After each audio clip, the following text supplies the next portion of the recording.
Hi everyone, इस class में हम कवर करेंगे भारत में मिलने वाली प्रमुख पर्वत श्रेणियां और उनकी चोटियां।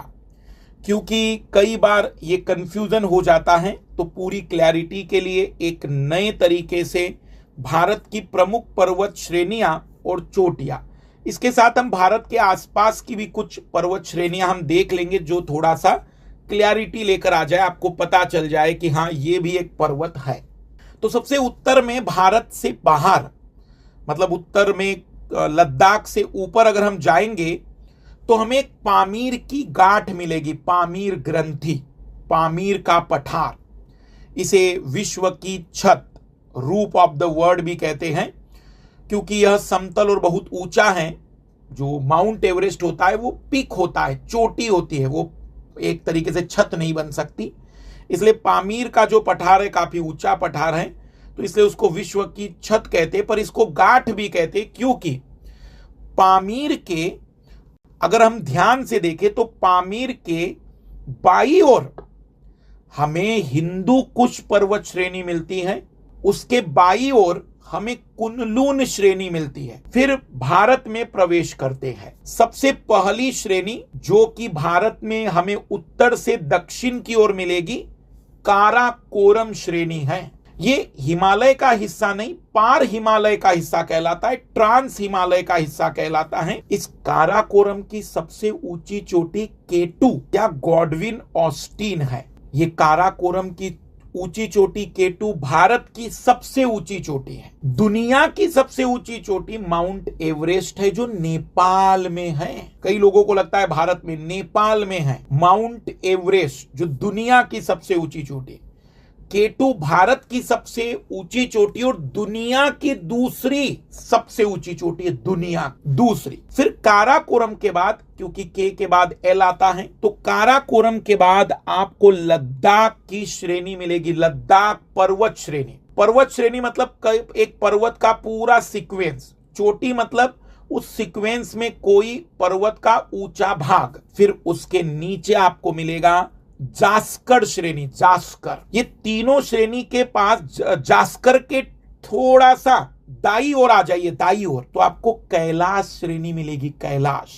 ये वही कैलाश मानसरोवर वाली जो यात्रा के लिए लोग जाते हैं, तिब्बत में है। लेकिन ये चारों श्रेणियां जो अभी मैंने बताई, काराकोरम, लद्दाख, जास्कर और कैलाश, ये पार हिमालय या ट्रांस हिमालय की श्रेणी है। उसके बाद हमें एक कंटिन्यू दीवार जैसा पर्वत मिलता है, बहुत ऊंचा पर्वत, जिसको हम महान हिमालय कहते हैं। इस महान हिमालय की सबसे ऊंची चोटी नेपाल में माउंट एवरेस्ट या सागर माथा कहलाती है। पर इसी महान हिमालय की हमारे देश में सबसे ऊंची चोटी कंचनजंगा है, जो सिक्किम में है, सिक्किम में। अब कंफ्यूज मत होना, भारत की सबसे ऊंची चोटी K2 है ओवरऑल, लेकिन वो हिमालय का हिस्सा नहीं, पार हिमालय, ट्रांस हिमालय का हिस्सा है। महान हिमालय की सबसे ऊंची चोटी, जो भारत की दूसरी ऊंची चोटी है, लेकिन महान हिमालय की सबसे ऊंची चोटी है कंचनजंगा, सिक्किम में। फिर भारत की एक और ऊंची चोटी उत्तराखंड में नंदा देवी है, नंदा देवी। महान हिमालय की पश्चिमी किनारे पर हमें जो ऊंची चोटी मिलती है उसे कहते हैं नंगा पर्वत, क्योंकि इसमें जनरली पौधों की कमी या पेड़ पौधे नहीं होते, इसलिए इसको नेकेड माउंटेन, नंगा पर्वत कहते हैं।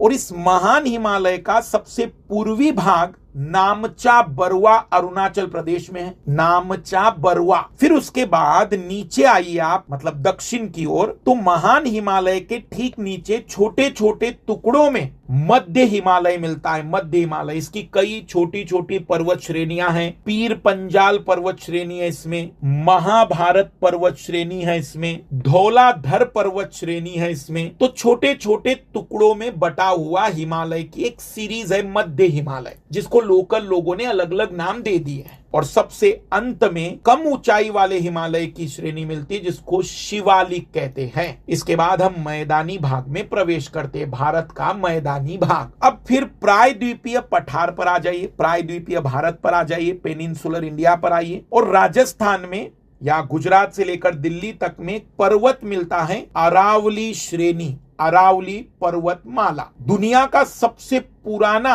वलित पर्वत है ये। इसकी सबसे ऊंची चोटी गुरु शिखर है, गुरु शिखर चोटी का नाम, और जो पर्वत है उस पर्वत का नाम माउंट आबू, और ऐसे पर्वत की पूरी श्रेणी का नाम अरावली। तो अरावली पर्वत श्रेणी में माउंट आबू पर्वत, पर्वत की चोटी का नाम गुरु शिखर। फिर थोड़ा नीचे की ओर आइए तो आपको एक विंध्य पर्वत की श्रेणी मिलेगी। विंध्य के नीचे सतपुड़ा पर्वत श्रेणी मिलेगी। सतपुड़ा की सबसे ऊंची चोटी धूपगढ़ है, धूपगढ़। उसके बाद आप और नीचे की ओर आएंगे तो आपको वेस्टर्न घाट, पश्चिमी घाट कंटिन्यू मिलेगा। वेस्टर्न घाट की सबसे ऊंची चोटी आपको दक्षिण भारत में अन्नामलाई की पहाड़ी में, अन्नामलाई की पहाड़ी में अन्नाई मुड़ी के नाम से मिलेगी। तो पहाड़ी का नाम अन्नामलाई, चोटी का नाम अन्नाई मुड़ी। उसकी दूसरी ऊंची चोटी जो कि दक्षिण भारत में ही मिलती है, पश्चिमी घाट की, वेस्टर्न घाट की,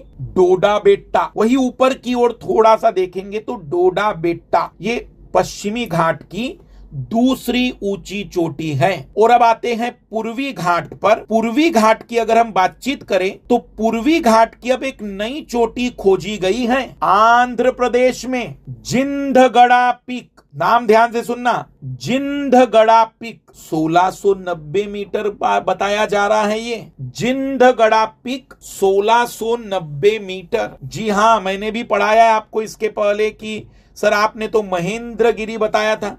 तो महेंद्रगिरी 1501 मीटर ऊंची उड़ीसा में मिलने वाली चोटी है जो पूर्वी घाट की है, लेकिन वो अब दूसरे नंबर की हो गई। पहले नंबर की हो गई आंध्र प्रदेश की जिंदगेड़ा। पूर्वी घाट की सबसे ऊंची चोटी जिंदगड़ा पीक आंध्र प्रदेश की 1690 मीटर और दूसरी महेंद्रगिरी। तो ये भारत में मिलने वाले महत्वपूर्ण पर्वत और उसकी चोटी के बारे में वर्णन किया गया है। कमेंट्स करके जरूर बताया करें और कमेंट जरूर करा करें कि आप कितना कुछ इससे सीख पाए और कितना आपको मतलब इसमें कोई सजेशन देना हो तो सूचित करें। सभी को best of luck. MK live refer code use करते चलिएगा। बाय। अनअकैडमी क्या है? तो एक ऑनलाइन एजुकेशनल प्लेटफॉर्म है जहां आप जब अपनी तैयारी का सब्सक्रिप्शन लेते हैं, सब्सक्रिप्शन जैसे नेटफ्लिक्स का होता है कि आपने 1 महीने के लिए ले लिया तो आपको 1 महीने के लिए नेटफ्लिक्स की सारी मूवीज देखने को मिलती है। तो वैसे ही अगर आपने किसी पर्टिकुलर कोर्स का सब्सक्रिप्शन लिया तो जितने टाइम के लिए आप सब्सक्रिप्शन लेंगे उतने टाइम के लिए उस कोर्स के सारे टीचर की क्लास मिलेगी। भले आप रिफर कोड मेरा यूज करें, सारे एजुकेटर की क्लास मिलेगी। क्यों अनअकैडमी चुनना चाहिए, क्यों बाकी प्लेटफॉर्म से बेटर है? आपको अपनी मर्जी का टीचर मिलता है, अनलिमिटेड एक्सेस मिलते हैं और आप पर टीचर थोपे नहीं जाएंगे बल्कि आपको चुनने का मौका दिया जाएगा। एक ही सब्सक्रिप्शन में प्रीलिम्स, मेंस, इंटरव्यू, यहां तक कि टेस्ट सीरीज से लेकर करंट अफेयर सब कुछ एक ही सब्सक्रिप्शन में। सबसे ज्यादा रिजल्ट पिछले 2 वर्षों में, सबसे अद्भुत रिजल्ट जो आप स्क्रीन पर देख सकते हैं। 2020 में 170 से ज्यादा टॉपर और 197 में, सॉरी 2021 में, क्षमा चाहूंगा मैं, 197 से ज्यादा टॉपर, जिसमें आप all India rank 3, all India rank 4, all India rank 5 देख सकते हैं। MK लाइव रिफर कोड आप जब भी अनअकैडमी पर किसी भी प्रकार का सब्सक्रिप्शन लेना चाह रहे हैं तो यूज कर सकते हैं हमारा रिफर कोड।